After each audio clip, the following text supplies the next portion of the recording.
She told him the house would go to her daughter, no matter what. And that was the moment everything changed. The look on his face, the tightening around his jaw, the silence that filled the kitchen like fog. She knew what it meant. She had drawn a line, and he hadn't expected her to. After 2 years of laughter, family dinners, shared plans, and blended routines, this was the thing that shook the earth beneath their relationship. A house. But it wasn't just a house. It was the house. The one she bought nearly 3 decades ago, before the tech boom, before the Bay Area became an impossible dream for anyone not wearing a hoodie and coding in Python. Back when she was just a young, single mother. Back when all she had was her daughter, a steady job, and a fierce determination to create stability. Back when the house cost $230,000, a number that now felt almost absurd. Today, it was worth $1 million. But what made it priceless wasn't the value. It was the memories. The scuffed hardwood floors that held her daughter's first dance recital twirls. The little dents in the hallway where her daughter crashed her Barbie Jeep into the wall. The warm, worn kitchen where they used to bake cinnamon rolls on Sunday mornings, just the two of them, while the rest of the world moved too fast. Her daughter, Camilla, was now 23, a hairstylist, creative, kind, brave. She had moved out last year to live with her boyfriend, but her roots still lived in that house. The same couldn't be said for Stephen. Stephen came into her life 2 years ago. He was charming, soft-spoken, a father to 2 young children from a previous marriage, kids she grew to adore. She pictured a future with him, a real one, the kind that involved shared bank accounts, joint decisions, maybe even matching coffee mugs. They didn't have much in the way of assets, no large retirement accounts, no second homes, no big family inheritances, except for her house. Her house was it, the one thing she had to pass on, the one thing that could change her daughter's life. She knew it. Camilla knew it. And, in her heart, it was always unspoken, but understood. So when Stephen suggested they skip the prenup, because, as he said, we don't have much anyway, she hesitated. She didn't want to start a marriage with legal red tape. But there was one thing she couldn't ignore: the house.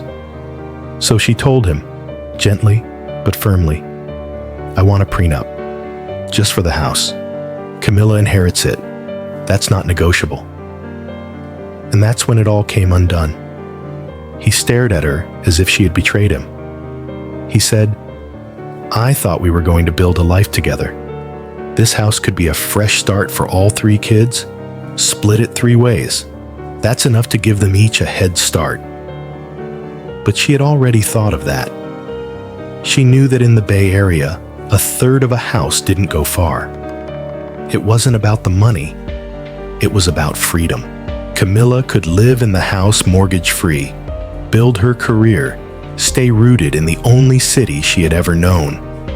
But if it were split 3 ways, she'd be forced to sell, forced to move out, forced to trade her memories for a down payment in a town an hour away. Camilla hadn't asked for the house, but when her mother finally brought it up, she smiled and said she had always assumed it would be hers, like it was written in the walls, in the chipped paint, in the echo of childhood laughter down the stairs. Stephen didn't see it that way. He said, Camilla will still get something. My kids deserve something too. She said, they have you. They have their mother. Camilla has me. He didn't like that answer. And for the first time, she saw the crack in the foundation. Not of her house, but of her relationship. What started as a conversation about a prenup turned into a war of philosophies. He asked why her daughter deserved more. She asked why his children were entitled to anything she had built before he ever existed in her world. He said she was being selfish. She said he was being entitled. And somewhere between those accusations, the warmth they once shared began to fade. She couldn't sleep that night. Her mind spun in 1,000 directions. Was she being unfair? Was she letting her past override her future? Was it wrong to protect her daughter with such intensity? But then she remembered. Stephen hadn't helped raise Camilla. He hadn't changed diapers at 2 a.m., hadn't worked overtime to afford ballet lessons, hadn't packed school lunches with sweet notes and purple ink. He wasn't there when the roof leaked, when the furnace died, when she had to choose between paying the mortgage or fixing the car. He wasn't there. But Camilla was. So the next morning, she stood by her decision. She told him again, "Camilla gets the house.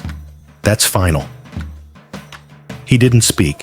He just looked at her like she was a stranger. She wondered then if she had ever really known him, or if maybe, just maybe, he had seen the house as part of the package deal all along. They didn't break up, not then, but something had shifted. The trust, the understanding, the future. She talked to a lawyer the following week, not just about a prenup, but about a will, a trust, legal protections that couldn't be challenged.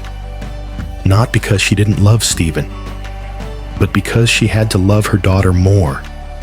Still, the question haunted her.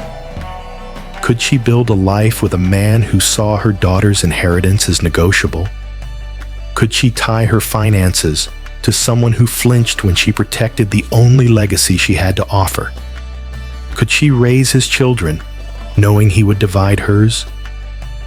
Some nights, she'd hear the laughter of his kids in the living room and wonder what kind of stepmother she was becoming.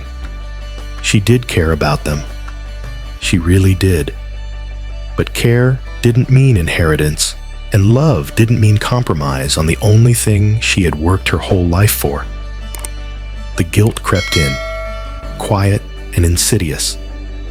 She thought of her own childhood, of growing up in a rented apartment, watching her mother count coins on the kitchen table. She remembered how deeply she had longed for stability, a place to call home, a room she wouldn't have to pack up every few years. That's what the house was to Camilla. Not a bank account, not an asset, a promise, and she intended to keep it. So, am I the asshole? Because I chose my daughter over a man I love?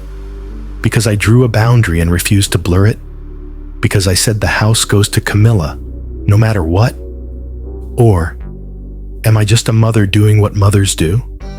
Fighting for her child's future, even when it costs her something else, maybe everything. This story isn't really about money. It's about legacy, trust, and the quiet battle between what we owe to the people we love and what we owe to ourselves. This mother spent 30 years building a home, not just with bricks and beams, but with sacrifices and small victories. The kind no one sees. The kind that never make headlines. And now, at the crossroads of a new life, she's being asked to dilute it, to split it, to redefine it. But she doesn't. She holds the line, not because she's cruel, but because she remembers who she was before anyone else came along. And maybe that's the lesson here. Love can expand your world, but it should never erase your foundation. So what would you have done? Would you split the house 3 ways for the sake of peace, or stand your ground for the sake of principle? Let us know in the comments. This is AITA Story Vault. Real stories, real stakes, real people. Until next time, choose wisely.